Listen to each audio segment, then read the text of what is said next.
Picture this, okay? It's August in Las Vegas, and the heat outside is, it is absolutely blistering. Oh, unbearable. Just walking outside is an event. Right. So Dr. Mark Taormino, he's this computer science instructional technologist. He steps onto the stage at Caesar's Palace to deliver a keynote. To a very specific crowd, too. Yeah, a room completely packed with high-level educators, Yeah. very serious academics. And he walks up to the microphone, looks at this crowd, and immediately tells them that because he lives locally, he decided to stay at the hotel the night before, specifically on the concierge floor. Which sounds like a flex, but... Right, but why did he do it? He tells them he booked it just so he could steal their incredibly thick hotel towels. just completely deadpan. Completely straight-faced. He complains that he could, hardly force his suitcase closed that morning. I love that. It is such a brilliant, calculated way to completely disarm a room full of, well, very tense professionals. Right out of the gate. And, he doesn't stop there. He immediately pivots to that brutal August Vegas heat outside. Oh, right, the swag bag joke. Yes. He tells the audience, hey, when you look in your conference swag bag later, don't worry, the organizers actually took out the sunblock and replaced it with flame retardant. The visual of that is just fantastic, just casually handing out fire safety gear. It had the audience roaring with laughter. He assures them that if anyone happens to, literally burst into flames on the Las Vegas Strip, they'll be completely fine because the conference T-shirts are made of flame retardant material. Delivering that dryly is just so effective. It really is, and it does something vital, It perfectly sets a tone of deep engagement for the rest of the presentation. He's showing them that to deal with the subject in hand, which is how artificial intelligence is completely rewiring the landscape of education, you kind of have to have a sense of humor. You absolutely do. It's too overwhelming otherwise. Exactly. Okay, let's unpack this, because our mission today in this custom-tailored deep dive is to look at Taormino's keynote from August 1st, 2026, and really figure out what this massive technological shift actually means for how you, me, and everyone else learns. And we have to start by acknowledging the very real anxiety hiding underneath that laughter in the room. Oh, for sure. The panic is real. It really is. Yeah. Taormino actually titled his session Group Therapy for the Professor. He essentially promised them that, look, while nobody was going to actually get cured of their tech anxiety today, they would at least leave the room feeling a little better. A little less alone, maybe. Exactly. Because the core of this anxiety is just the sheer relentless pace of change. He uses this vivid piece of imagery, saying educators right now feel exactly like Wile E. Coyote desperately sprinting after the Roadrunner. Yes, because AI just isn't static at all. It morphs and, it updates constantly. Right. He even joked about having literal nightmares that he'd wake up on the morning of the keynote and every single tool he planned to talk about would already be obsolete. Which is a valid fear in tech. Yeah. But, that feeling of existential dread isn't entirely new, though. No, not at all. When you look at the historical examples and the sources, human beings have this incredible track record of panicking and completely misjudging how technology will impact the classroom. We get it wrong almost every time. Every time. Take Thomas Edison. He creates talking films, looks at his invention, and genuinely concludes that books are obsolete and film will entirely replace human teachers. Which fundamentally just misunderstands what a teacher actually does. Right. Film delivers information, sure, but it doesn't observe a student's confusion or, adapt to it. Exactly. Then television comes along a bit later. People thought the classroom of the future was just sitting in your living room watching a correspondence lecture on TV. They called it the sunrise semester. Which obviously didn't replace schools. No. Then the internet arrives. A major magazine literally dismissed the entire World Wide Web as fritterware. Like just a novelty you fritter your time away on. Fritterware. That is amazing. I know, right? People were mocking the crazy idea of selling books online, asking who would ever buy a book without physically thumbing through it in a bookstore. Well, Amazon proved them wrong on that one. It is a recurring pattern, though, of either overestimating a technology's immediate magic or entirely dismissing its long-term potential. We always swing to the extremes. We do, and we often focus entirely on the risks. Taormino references the folk singer Burl Ives, who had this great lyric, "Watch the donut, not the hole." Ah, I love that quote. It's so true, right? When a new tool arrives, we have this collective habit of staring at the hole. We only look at the worst possible use case, the failures, the risks. Like the Los Angeles Unified School District. They spent $1.3 billion on iPads for students, thinking the hardware itself would magically transform grades. And it was a colossal disaster. Completely. Precisely, because they bought the hardware without actually changing the instructional design. But focusing on the hole instead of the donut is exactly why we misinterpret what AI actually is and, why it makes mistakes. Okay, wait, I have to jump in here with my absolute favorite part of his speech, the boat launching analogy. It is just the best way to explain AI hallucinations. I was so pleased do. It's such a good visual. So he tells this story about his dad. His dad is telling a guy, hey, to launch the boat, you need to back up and submerge the wheels. So what does the guy actually do? I think we can see where this is going. Right. He backs his vehicle down the ramp and completely submerges the rear wheels of his actual car into the water instead of the boat trailer. It is the ultimate visual for how artificial intelligence operates. Because the AI isn't broken. It's doing exactly what you told it to do. Yeah. It takes the instruction completely literally. Yes. It just possesses absolute zero lived human context. I mean, it doesn't physically know what a boat trailer is or, understand the basic physics of a sinking car. Right.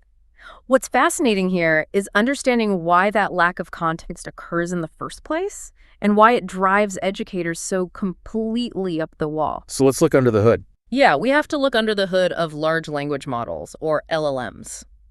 Models like OpenAI, Anthropic, Gemini, Grok.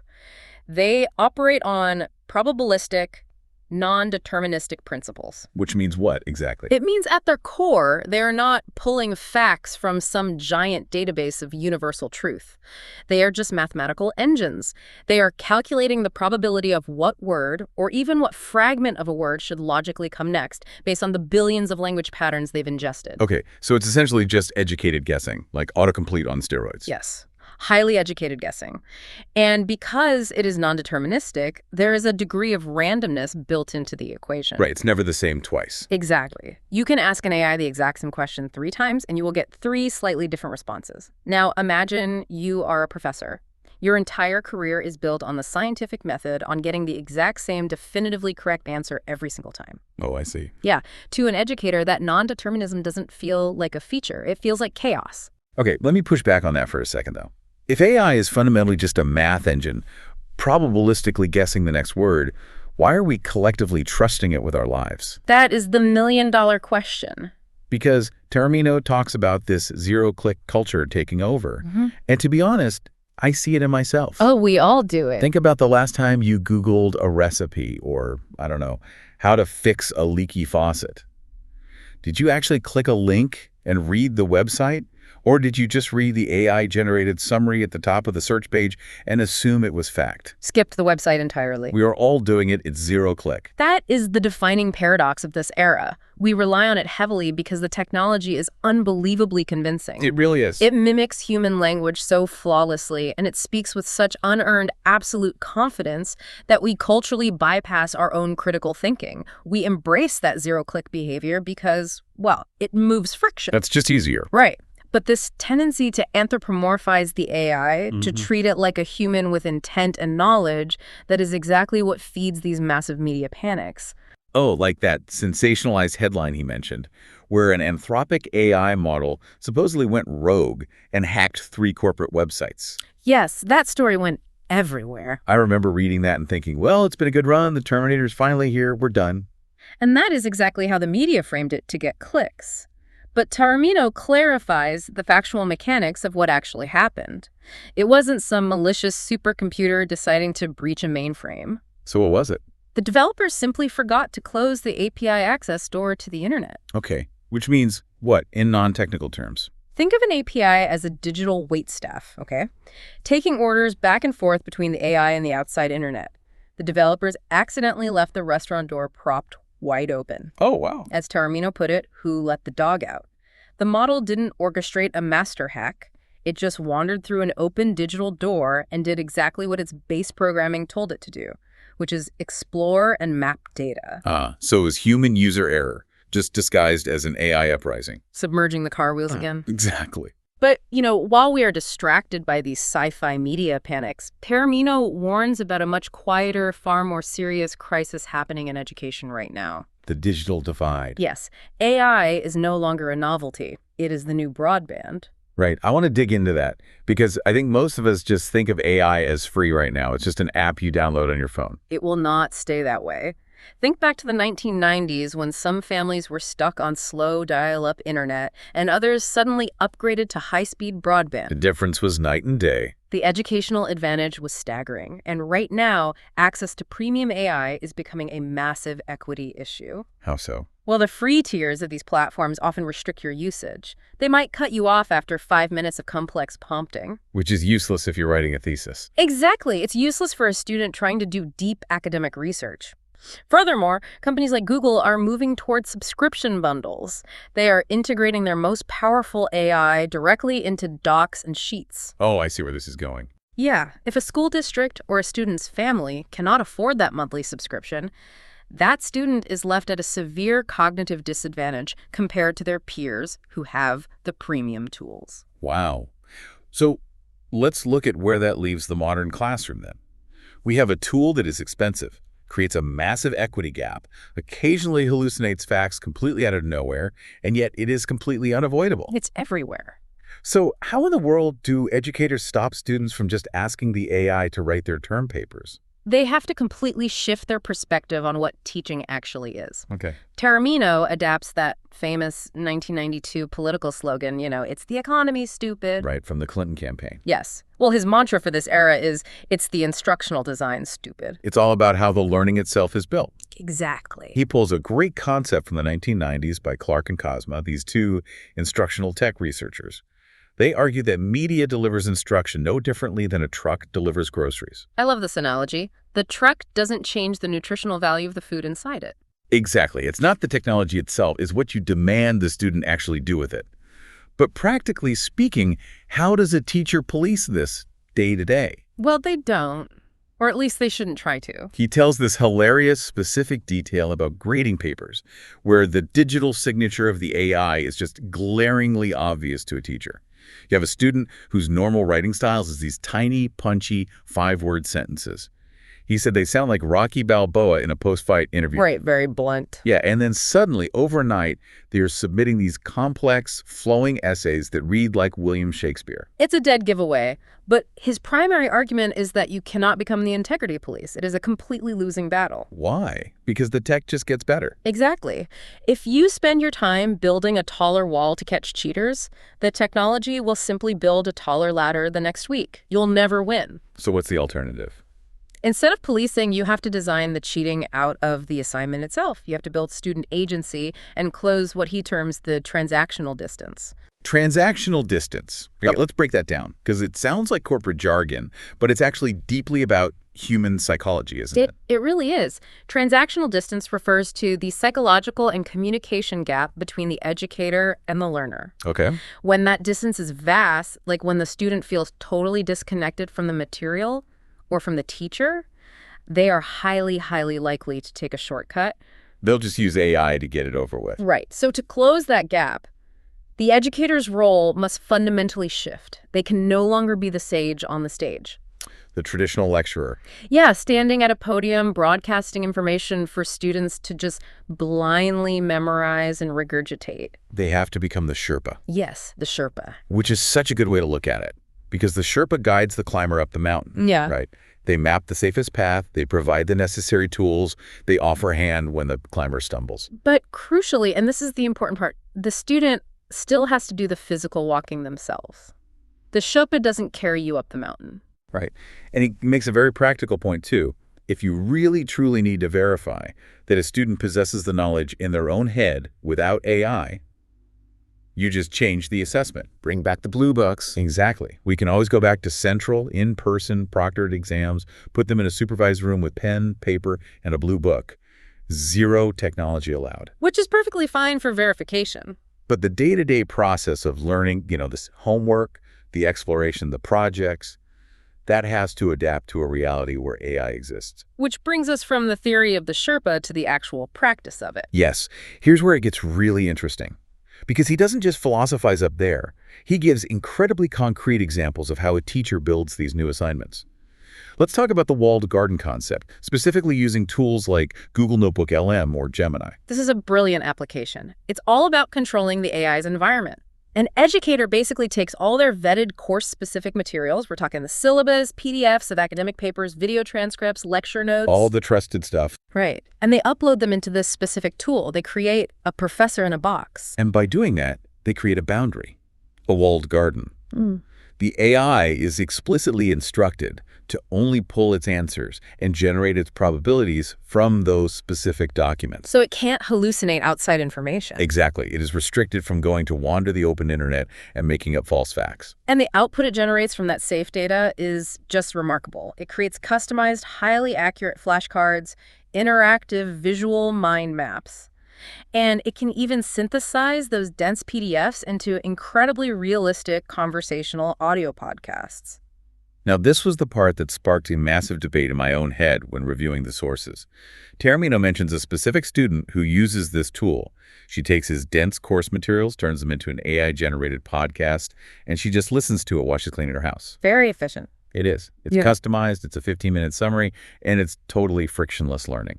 But let me challenge this for a second. Go for it. If we remove all the struggle, if the student never actually has to wrestle with the dense, difficult text themselves and just gets the smooth audio summary, are they actually learning? Don't our brains require a certain amount of cognitive friction to move information into long-term memory? That is a phenomenal question. And honestly, it is the central tension of modern instructional design right now. Because it feels like cheating the brain. Well, yes, cognitive friction is required for deep neural pathways to form. If you just passively listen while doing the dishes, you're gaining familiarity, you're not gaining mastery. Right. However, Taormino's point is really about engagement. Okay. Look, many students simply shut down and refuse to read a 40-page academic paper. The friction is so high that the learning drops to literal zero. They just don't do it. That's true. So the AI podcast acts as an on-ramp. It gets them engaged with the core concept so that when they do come to class, they're actually prepared to engage in the actual difficult work. The debate, the application, the critical thinking. Okay. That makes a lot of sense. It's an entry point, not the finish line. Exactly. And the story that I think perfectly encapsulates how to design that actual difficult work is his Excel spreadsheet app. Oh, this is instructional design at its absolute finest. It's so clever. So Taormino teaches a notoriously complex course on Excel formulas. He used to give students this massive nested spreadsheet they had to complete. Very tedious work. Super tedious. And to motivate them to chase absolute perfection, he used a classic math joke. He tells the class, look, if an airline pilot successfully lands a plane 99% of the time, and today is his 100th flight, you do not want to be a passenger on that plane. Because a 1% error rate in aviation means catastrophic failure. Exactly. So to visually make the plane land safely on their spreadsheet, the students had to get every single complex nested formula 100% correct. If they got one wrong, the plane didn't land. It was a grueling assignment. It used to take students 2 or 3 weeks to grind through all that logic. Yes. And then generative AI entered the chat. Changed everything. Right. Suddenly, a student could just take the locked spreadsheet, feed it into an AI prompt, and the AI, which is basically a math engine anyway, instantly parses the relationships and spit out the exact formula. In seconds. The student copy-pastes them, and a 3-week struggle is finished in 20 minutes. So the assignment was fundamentally broken. Completely broken. Now, most professors would have thrown their hands up, banned the AI, and complained that kids these days are just lazy. Absolutely. That's the default reaction. But Taormino didn't. He realized the truck delivering the groceries had changed. So he adapted. He used a zero-code platform called Base 44. And for anyone unfamiliar, zero code just means building software using visual drag-and-drop blocks. Like digital Legos? Exactly, instead of typing lines of actual code. Right. So he built his own custom web app for the assignment. He integrated a manual explaining the real-world financial scenarios for each formula. But the absolute stroke of genius was that he built an AI hint button directly into the app himself. That is just so smart. He took the tool they were using to cheat and he integrated it into the learning process. Because he understands Lev Vygotsky's zone of proximal development. Yes. And this is such a cool psychological concept. The zone is that specific mental sweet spot where a student is trying to accomplish a task that is just slightly too hard for them to figure out entirely alone. Right. If it's too easy, they're bored. And if it's too hard, they panic and quit. But with just a tiny bit of guidance, they can't achieve it. Exactly. And that zone is where the most profound, permanent learning actually happens. So if we connect this to the bigger picture, Taormino weaponized that zone. He totally did. By controlling the AI prompt behind that hint button, he turned the AI into an active 24/7 tutor.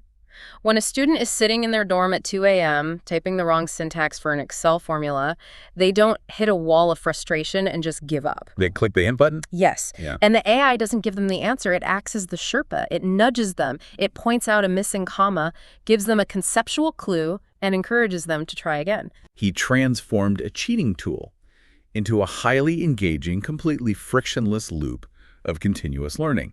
And the craziest part, What? the students loved it.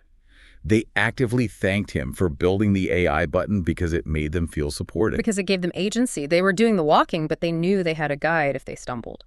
So what does this all mean? When we zoom out and look at all these sources today, the history of tech panics, the Wile E. Coyote anxiety, the mechanics of LLMs, the walled gardens, and the Excel plane, where does this actually leave education? I think it leaves us with a really profound realization. AI is not going to make us stupid. You don't think so? No, I mean, we had these exact same fears when the pocket calculator was invented. And again, when Google eliminated the need to memorize encyclopedias. That's true. Society didn't collapse. Right. AI is simply a tool, but it is a tool acting as a massive forcing function. It is forcing educators to abandon assignments that only measure regurgitation because, frankly, those are functionally obsolete now. They just don't work anymore. Exactly. It is forcing all of us to embrace new digital literacies. We have to understand how these models guess and why they hallucinate. And ultimately, it is forcing us to design much better, more deeply engaging ways to learn. Which brings up a really provocative thought to chew on before we go today, and it builds directly on what Taormino observed in his speech. Well, about the learning styles. Yes. He mentioned his deep frustration over the years with students who refuse to read assigned texts because they claim it's, quote, not their learning style. A classic excuse. Right. Well, now, with tools like Notebook LM, an AI can instantly adapt any dense text to fit your exact preference. I mean, it can make an audio podcast for the auditory learner, a visual mind map for the spatial learner, or an interactive quiz for the hands-on learner. Which is incredible. It is. On one hand, it creates this perfectly tailored, frictionless educational path for every single individual mind. It is the ultimate personalization of knowledge. But think about the flip side of that. Think about the physical classroom. If every single student in a room is interacting with a highly customized AI-generated version of the course material. Right. If you listen to a breezy podcast and the person sitting next to you looked at a colorful diagram, what happens to the shared intellectual experience? Oh, wow. That is a great point. Do we lose something essential to human connection when we no longer have to struggle through the exact same challenging, frustrating text together? Is a perfectly personalized education actually a lonely one? Or is this just the dawn of a utopian way of learning? That is the defining question of the next decade of education, honestly. Yeah. What is the value of the shared struggle? It really is. Something for all of you to think about the next time you ask an AI to summarize a long article so you don't have to read it. Thank you so much for joining us on this deep dive. Keep questioning the world around you, and we will catch you next time.